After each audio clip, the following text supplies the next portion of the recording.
Back with Bobby and JJ Radio. We have one of my favorite people on earth, Miss Brianna Dimas. She's Y'all just met. No, not at all. She's with the San Antonio Hispanic Chamber of Commerce. She was just named San Antonio Business Journal or Time Magazine, I'm sure, one of those, 40 under 40. And she's going to talk a little bit about the Hispanic Chamber of Commerce and their accreditation.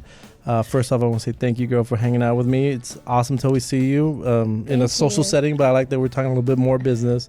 Thanks for having me. Congratulations on the 40 under 40. Thank you so much. Yeah, that's a really coveted award. I know a lot of people have been trying to do it for a long time, and I'm so happy that you got it. Well, thank you so much. I'm super humbled to be a part of it. There was over 250 applicants, and I was somehow selected, and I'm really excited to be a part of this year's class. There's a lot of great people doing great things in San Antonio. And you've jumped around a little bit. You're a San Antonio native, but you went to NYU. Yes. You're a double major of journalism and religious studies with a focus on Islam. Yes. What are you doing with the Hispanic Chamber of Commerce? I'm definitely a journalist at heart. I went to New York University, loved studying journalism. I'm a writer, love telling stories, bringing light to different issues throughout the community. So when I started interning with the San Antonio Hispanic Chamber of Commerce during college through the San Antonio Ambassador Program, shout out to that excellent program that's still going on. Sure. People should apply now for paid internships. It was a natural fit because I was able to work with the community, continuing to tell people stories, shine light on small business owners, help connect people to each other. It really aligned well with my passions. Right. And part of why I studied religion was just because I know there's a lot of discrimination with Islamophobia, people that don't understand the religion of Islam. And with the Hispanic Chamber, I still get to battle discrimination and make sure that equal rights are top of mind for everyone. For sure. Some of this, you work with some publications like the Daily Beast, Newsweek, Scholastic Classroom. So it's safe to say that you're smarter than JJ. Definitely. Stop it. And that right now Bobby might not understand your language, but the San Antonio Express News, La Prensa, Edible, San Antonio, but you feel that you still have that passion that you can really reach a lot of people with this chamber. Absolutely. Now, a lot of my writing has transferred into whether it's the Hispanic Chamber press releases and media or working on our website, telling our stories in person, helping with speeches throughout the community. I definitely still get to pull that writing into the work that we do throughout San Antonio. Cool. Well, let's talk about the chamber. I know a lot of people talking about not understanding stuff. Like, talk about the Hispanic Chamber of Commerce. Sure. Why do you feel that? Because I feel it's the best chamber in San Antonio.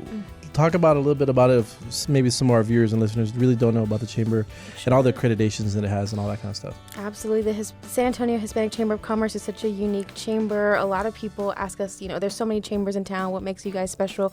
We like to remind people we're the only 5-star accredited Hispanic chamber in the entire country by the United States Hispanic Chamber of Commerce.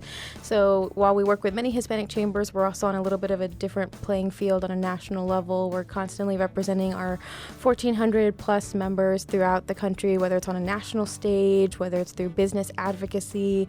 We're always representing our small businesses and trying to connect them to contacts, contracts, build their opportunities in every way that we can. Why would you say that is? Why San Antonio? Why this chamber? Well, we were the first Hispanic chamber founded in 1929, and we're very proud of that. My great boss, Ramiro Cavazos, likes to remind everyone that we're also the first Hispanic business organization to ever be founded in the country because there was a need for it at that time. There was nobody advocating for Hispanics in business. There was a lot of discrimination. It was a very different time for our country.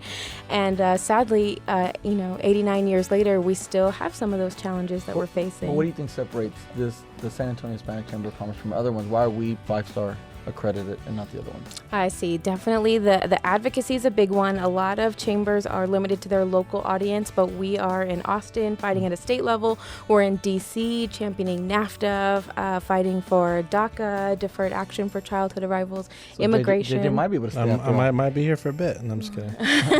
We also have an amazing board of directors. Shout out to JJ. We have about 80 wonderful individuals that are hands-on in making sure that our chamber is just helping everyone throughout the community every day. Let's talk about that. So the chamber, you're out there for you're out in DC. You guys take trips all the time, and they're not fun trips. These are like 12, 15-hour days. Yeah. Yeah. You guys are about to go to Israel as well. Yes, we just got back from Israel with Mayor Ron Nirenberg. We took a delegation of 24 folks to learn all about all the different cybersecurity opportunities happening in Israel, and also the startup scene. Israel's known for just having very small companies start up, have an idea, turning into like a huge global company. Mm-hmm. So we're trying to bring some of those companies here to San Antonio, not only to visit but to stay and to invest here. Awesome. And all that happens with these rubbing shoulders and elbows in these different, because you've gone to Monterrey, you've gone to a bunch of places all over the world, Cuba, Spain, absolutely. Right. And so this is, I don't think people realize that's really what is the big focus on the chamber at a worldwide level. Absolutely. We are all about economic development, and we feel like international business is a huge part of that. And that's why we do these trade missions. And there are a lot of people always think they're fun, and there's so much work. We usually fit anywhere from 30 to 50 meetings into 6 days. Wow. So yeah, it's all about bringing companies here, making sure they know all the work in our city, and that our members are able to connect globally with them as well. Can you speak of anything big that we're working on? I mean, we had so many great successes from, I know, the Spain trade missions, especially. So many companies like Abengoa have moved here as a direct result of those trade missions. We usually take universities with us. On this last one to Israel, the University of the Incarnate Word went with us to talk about just different opportunities that might be able to happen for students to visit or study abroad. And I know we've had several companies already in the last couple of months come visit as a result of that trade mission to San Antonio. We're trying to bring more of them here. Cool. Talk a little bit while we have you. ABLDP. Yes. You've gone through it. Talk about it in the involvement with the chamber. Yes, the Alex Briseño Leadership Development Program, one of the best programs in our city. They are actually taking applicants right now. It's a Hispanic Chamber program. You can download the application at SAHCC.org. It's a very quick application. I would highly encourage it. It's a 6-month program.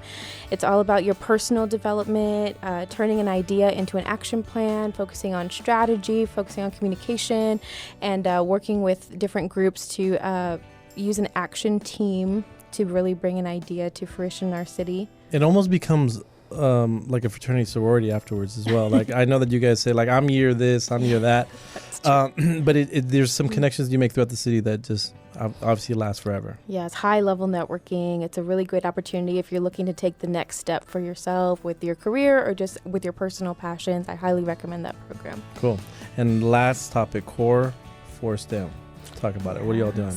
So every year, the Hispanic Chamber hosts the largest STEM program in San Antonio. Bob, STEM is science, technology, engineering. Oh, I knew that. I worked on it for 3 years. Yes.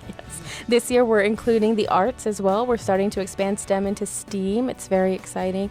And we have about 5,000 middle school students go through that program. And we focus on the 5 poorest school districts in San Antonio. So Harlandale, Edgewood, South San, Southwest, and SAISD. And we bring all of our Alamo Heights in that? No, they just missed it.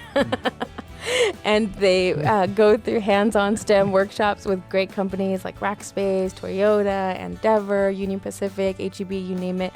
All the best STEM leaders in our city come together and show these kids what great high-paying careers are out there.